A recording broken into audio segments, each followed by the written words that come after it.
السلام عليكم ورحمة الله وبركاته. النهاردة الفيديو عن ازاي افعل زر الاقراص في غسالة ريستون. تمام، لان في ناس كتير قوي مش عارفة زر القرص دوت، وبتبتدي تستعمل الغسالة من غير ما تفعله، والنتيجة انها تيجي تفتح الغسالة تلاقي الغسيل ما اتغسلش كويس، كمية رغوة، كمية صابون كتير على الاطباق، وتضطر انها تحاول تشطف تاني، ومشكلة. لان طالما انت فعلتي زر القرص يبقى الغسالة مش هتسحب زيت.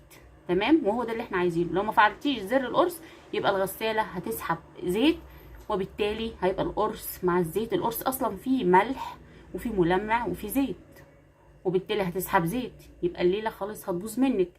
فانت لازم تفعلي زر القرص. هوريكم النهارده ازاي هنفعله. اول حاجه عندي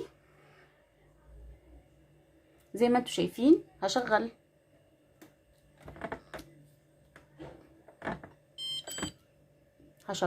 تمام، اختار البرنامج اللي انا عايزاه، 3 4. تمام، اجي هنا عليها رسمة قرص من تحت.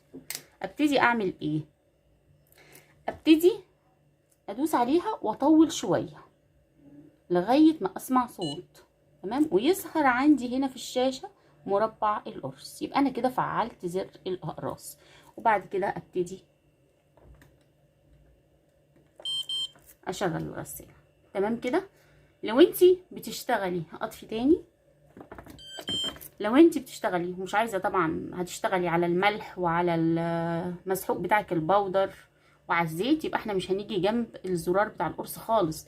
بتبتدي تفتحي، تختاري البرنامج بتاعك، وبعدين تشتغلي على طول بس كده من غير ما تفعلي زر القرص. تمام.